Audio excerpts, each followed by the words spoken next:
안녕하세요. 5학년 어린이 여러분. 이제까지 실험했던 내용을 바탕으로 결론을 한번 내려보도록 하겠습니다. 오늘의 학습 유의사항 말씀드리도록 하겠습니다. 우리가 월요일에 했던 실험 결과를 가지고 결론을 도출할 거기 때문에요. 실험 결과 그대로, 관찰한 그대로 여러분들이 결론을 내셔야 됩니다. 즉, 교과서에 나와 있는 걸 그대로 베낀다던가 아니면 다른 모둠의 결과를 참고한다던가 또는 그냥 생각만으로 판단한다던가 이런 식으로 결론 내리시면 절대 안 될 것 같습니다. 물론 우리 실험이요. 교과서와 약간 다를 수 있어요. 실제로 선생님이 실험한 것도 교과서랑 약간 다르게 나왔습니다. 그리고 새로운 탐구 문제를 여러분들이 이제 만들어 나가실 건데 선생님이 제시하는 것 말고도 여러분들이 스스로 실험이나 관찰, 탐구할 수 있는 내용으로 정하시면 좋을 것 같습니다. 마찬가지로 온라인 학습이기 때문에 스마트 기기 사용하실 때는 학습 내용에 집중하도록 주의해 주시길 바랍니다. 오늘 배우는 결론 도출을 잘하려면 지난 시간에 배웠던 자료 변환이나 자료 해석을 잘 해야 합니다. 그래서 우리가 배웠던 내용 한번 복습해 보도록 하겠습니다.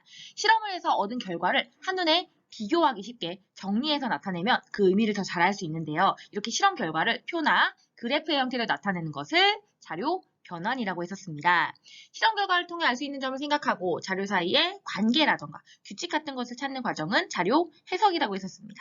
그래서 만약에 실험 결과를 보고 실험하는 동안 문제가 있었는지 되돌아본 다음에 변이 통제가 잘못됐거나 관찰, 측정 이런 것들이 바르게 되지 않았다면 실험을 다시 해야 된다는 점 꼭 기억해 주시길 바랍니다.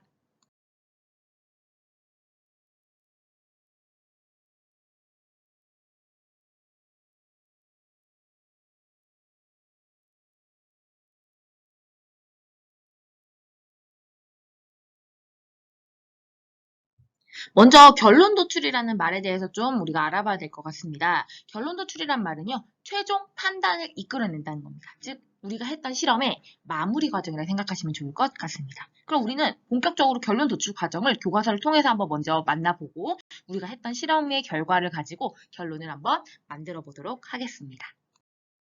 교과서 20쪽을 보시면 민선의 모둠이 사인펜 색깔에 따라 잉크에 섞여있는 색깔이 같은지를 탐구한 결과가 나와 있을 겁니다.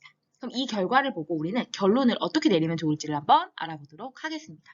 일단 탐구 문제는 우리가 했던 실험과 동일합니다. 사인펜의 색깔에 따라 잉크에 섞여있는 색소는 같은 것인지. 그래서 교과서에 나와 있는 그 결과를 보시면 우리가 실험했던, 즉 선생님이 보였던 결과는 약간 다르죠. 선생님은 진한 분홍색은 치지 않았고 그냥 분홍색 그리고 하늘색과 연두색 이런 걸 얘기를 했었는데 교과서에는 보라색, 진분홍색, 분홍색, 하늘색, 노란색 이렇게 5가지 색소를 가지고 이제 각각 사인펜에서 어떤 색이 섞여 있는지를 OX로 표시된 결과표를 만들어냈었습니다. 맞나요? 그럼 이걸 가지고 결론을 내려면 어떻게 될까요? 여러분들한테 실험 결과를 발표해보세요 라고 하면 어떤 식으로 발표하시나요?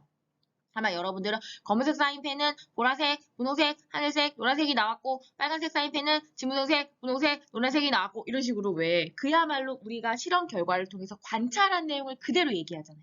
근데 결론은 이렇게 관찰한 내용을 그대로 내리는 게 아닙니다. 우리가 했던 탐구 문제가 어떤 식으로 마무리가 되었는지 하나의 문장으로 나타내는 거예요. 이 하나의 문장을 나타내는 거는요. 탐구 문제와 실험 결과를 보고 나서 문제, 결과를 모두 포함하는 하나의 문장으로 나타내는 겁니다. 그럼 하나의 문장으로 얘기하면 여러분들이 또 뭐뭐는 뭐뭐 했고 뭐뭐는 뭐뭐 했고 뭐뭐는 뭐뭐 했고 이런 식으로 길게 한 문장을 쓰잖아요. 그렇게 하면 안 됩니다. 결론 도출할 때는요. 일단 간단 명료하게 나타내야 돼요. 즉 우리가 탐구한 결과가 이렇게 됐는데 이렇게 나타났습니다. 딱 한 문장으로 나타나게. 그렇다면 이렇게 한 문장으로 나타내는 게 결론 도출이라면 본격적으로 우리가 결론 도출의 조건을 좀 살펴보도록 하겠습니다. 교과서에 있는 내용과 비슷했지만 우리가 실험했던 결과를 가지고 실제로 결론 도출해 보도록 하겠습니다. 우리가 탐구했던 문제가 무엇이었나요? 바로 사인펜의 색깔에 따라 잉크에 섞여 있는 색소는 같을까였습니다. 그래서 우리는 교과서와 똑같이 검은색, 파란색, 빨간색 사인펜을 가지고 했었는데 우리가 했던 결과는 약간 달랐습니다. 검은색 사인펜에서요. 보라색, 분홍색, 노란색, 연두색, 하늘색 이 5가지의 색상을 우리는 발견할 수가 있었고요.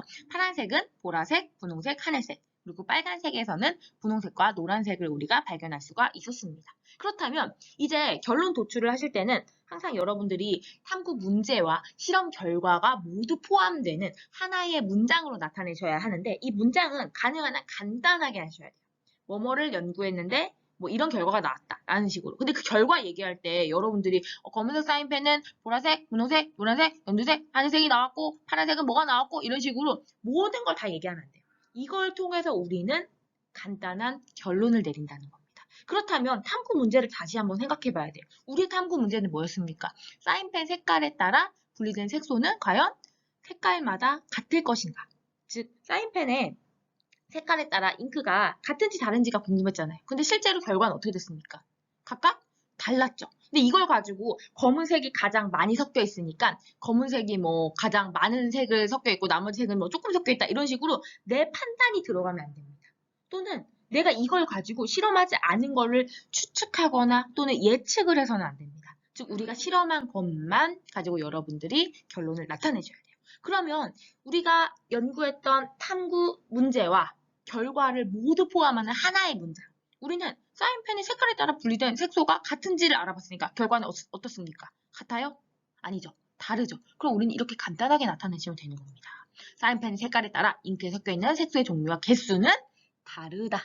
우리는 개수가 다르다는 것까지 알아냈잖아요. 그래서 색소의 종류와 개수는 다르다. 이런 식으로 하나의 간단한 문장을 나타내시면 될 것 같습니다. 여러분들은 실험 관찰 12초 1번에다가 이 결론을 적어주시면 됩니다.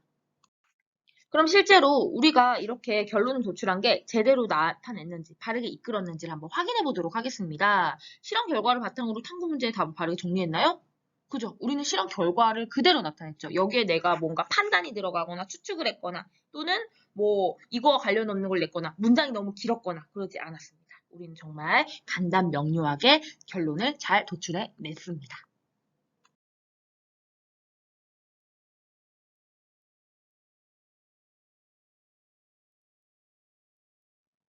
이번 연구를 해보면서 여러분들이 흥미가 생기거나 또는 더 알고 싶은 점이 있었을 겁니다.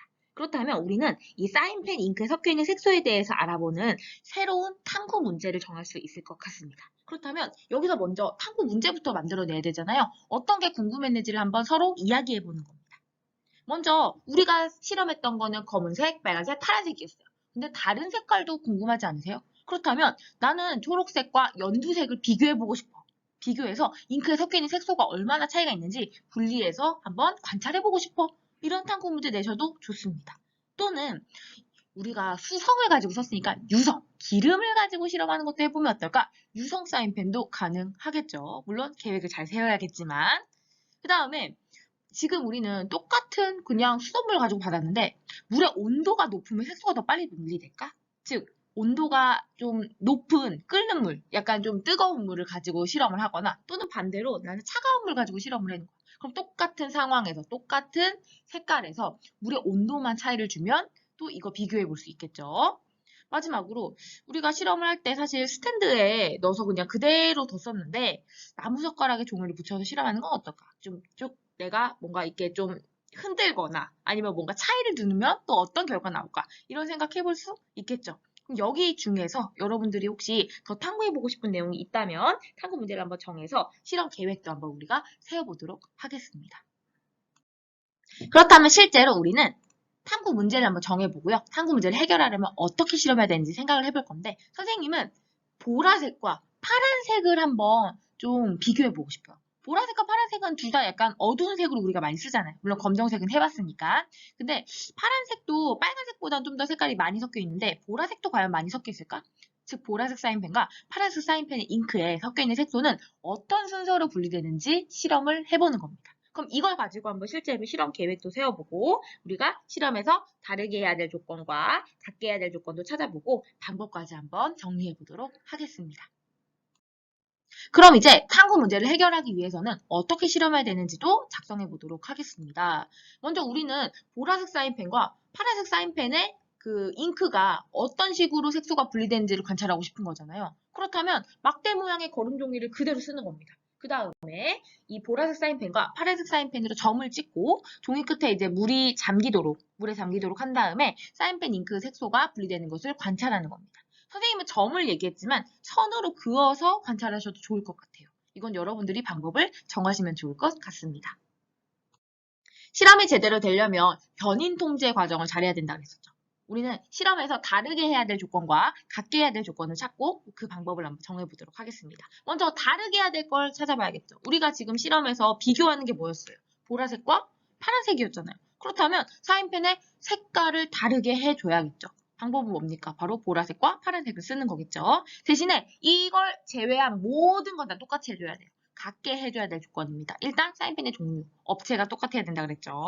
그 다음에 사인펜을 이제 묻히는 종이의 종류와 크기가 똑같아야 되는데 선생님은 막대 모양의 거름 종이를 쓴다고 했었습니다.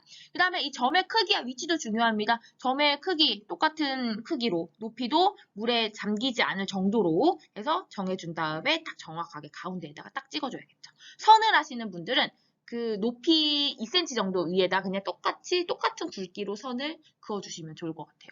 자를 이용해서 이렇게 반듯하게 그어주면 관찰이 잘 될 수 있겠죠. 실험하면서 관찰하거나 측정해야 될 것을 꼭 여러분들이 염두하면서 관찰하셔야 됩니다. 우리가 실험하면서 관찰해야 될 건 바로 사인펜을 찍은 점에서 분리된 색소의 종류와 분리 순서였었습니다. 어떤 색상이 나왔고 어떤 순서로 분리가 되는지 이걸 관찰해야 된다고 했었습니다. 그럼 실험에 필요한 준비물 정리해보고요. 실험 과정을 순서대로 한번 정리해볼까요? 이건 지난번 실험과 똑같기 때문에 여러분들이 지난번 우리 실험 관찰에 적었던 실험 과정과 똑같이 동일하게 적으시면 좋을 것 같습니다. 일단 준비물부터 설명드릴게요. 준비물은 거름종이 2장, 그리고 수성 사인펜 보라색, 파란색, 스탠드, 집게장잡이, 링, 셀로판 테이프, 연필, 패트리 접시, 물 이렇게가 필요할 것 같습니다. 물을 담는 비커 쓰셔도 상관이 없어요. 실험 과정은 우리가 월요일에 했던 실험과 거의 동일하게 이루어질 겁니다. 2장의 거름 종이에 아래에 2cm 되는 높이에 자로 잰 다음에 연필로 선을 긋고 가운데에 보라색 사인펜과 파란색 사인펜을 각각 동일한 크기의 점을 찍고 종이 윗부분에는 점의 색깔을 써줘야겠죠. 그 다음에 셀로판 테이프로 거름 종이를 스탠드에 붙여주는 거예요. 그 다음에 거름종이의 끝이 패트리 접시의 바닥에 거의 닿을 정도로 높이를 조절한 다음에 거름종이에 찍은 점이 물에 잠기지 않을 정도로 패트리 접시에 물을 부어주는 겁니다. 그리고 나서 15분 동안 거름종이에 나타나는 변화를 관찰해 주시면 됩니다.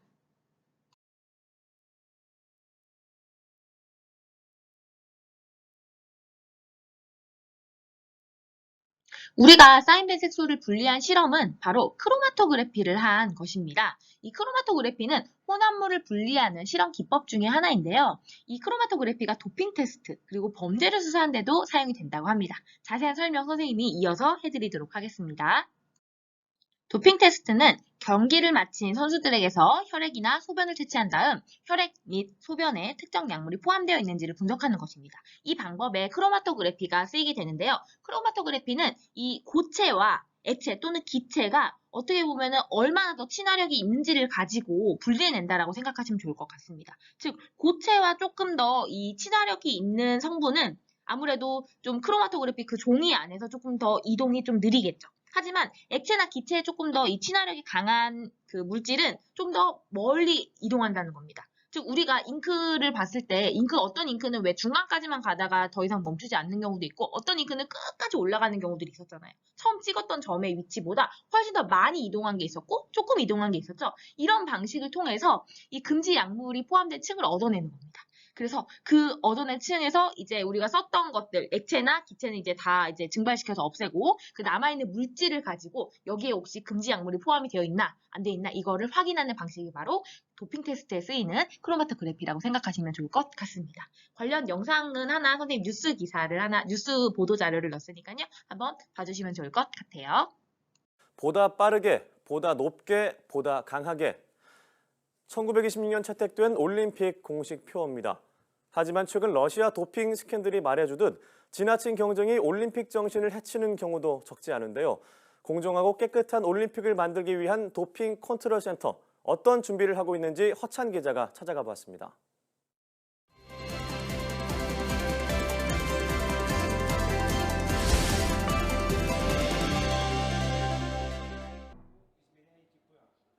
도핑과의 전쟁을 선포한 국제올림픽위원회 IOC는 평창 동계올림픽을 앞두고 지난 4월부터 도핑 검사 약 7천 건을 시행했습니다.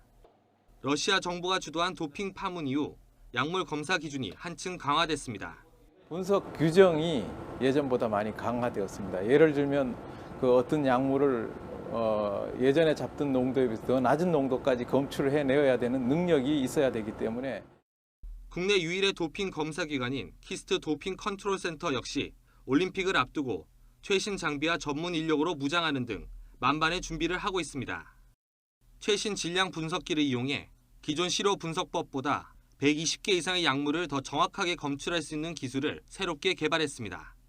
이뿐 아니라 인체 내 단백질과 비슷해 적발이 어려웠던 바이오 의약품을 분별할 수 있는 독자적인 분석 기법을 도입했습니다. 특히 소치 올림픽에서 일어난 시료 바꿔치기와 같은 사태를 막기 위해 철통 보안에 집중하고 있습니다.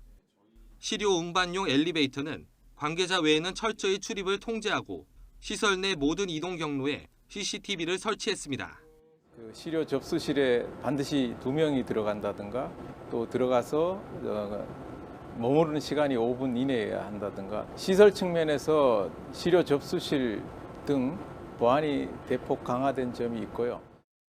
키스트 도핑 컨트롤 센터는 세계 반도핑 기구에 오는 28일까지 최종 준비 현황을 보고한 뒤 올림픽 공식 도핑 분석 기관으로 인증 절차를 마무리할 계획입니다. YTN 사이언스 허찬입니다. 아니라 범죄 수사에도 활용할 수 있다는 점도 확인할 수 있었죠. 이제 우린 이걸 가지고 미술 작품을 한번 만들어 보도록 하겠습니다. 여러분들한테 선생님이 드린 거름 종이에다가요, 수성 사인펜으로 원하는 그림을 그리시면 됩니다. 뭐 선이나 점을 그리셔도 상관은 없어요. 이제 크로마토그래피 기법을 사용할 거기 때문에 여러분들이 사인펜 잉크를 묻힌 부분에다 물이 닿지 않게 번지게 하는 겁니다. 즉 점이나 선이 물에 닿지 않게 해서 색소를 분리시키는데, 선생님은 비커를 가지고 촬영했지만 여러분들은 실제로 집에서 그냥 아무 컵 쓰셔도 상관이 없습니다.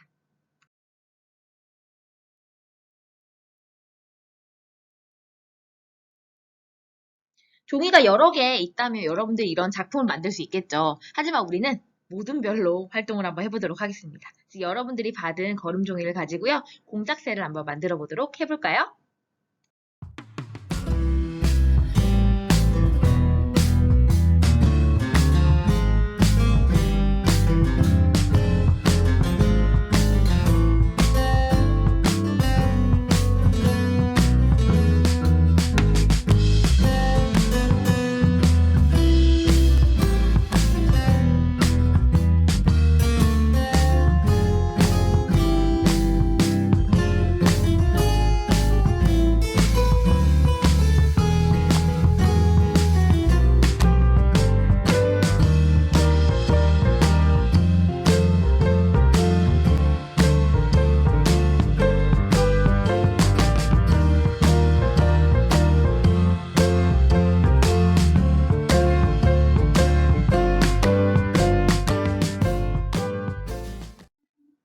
여러분들이 만든 공작새의 깃털들은 학교에 잘 가지고 온 다음에 모든 별로 예쁘게 붙여주시면 됩니다. 모두 수고 많았어요. 우리는 다음 주에 또 온라인 수업에서 만나도록 할게요.